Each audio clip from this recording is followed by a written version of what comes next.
তাহলে কেন তুমি আমাকে মিথ্যা বললে আর সুমিতকে কেন বিয়ে করলে? আমার হার্টে দুটো ব্লক ধরা পড়েছিল অর্ণব। ডাক্তার বলেছিল আমি নাকি আর কয়েক মাসের অতিথি।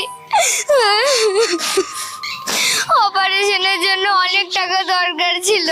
তুমি একটা ছোট টিউশন করে সংসার চালাতে, আমার চিকিৎসার লাখ লাখ টাকা তুমি কোথায় পেতে? তাই আমি তোমাকে এই মৃত্যু শোকটা দিতে চাইনি। সুমিত আমাদের দূর সম্পর্কের আত্মীয়। ওসব জেনেও আমার চিকিৎসার খরচ দিয়ে আমাকে মৃত্যুর মুখ থেকে বাঁচিয়ে এনেছে। তাই বলে তুমি আমাকে একবারও জানাবে না আমি কি তোমার কেউ ছিলাম না?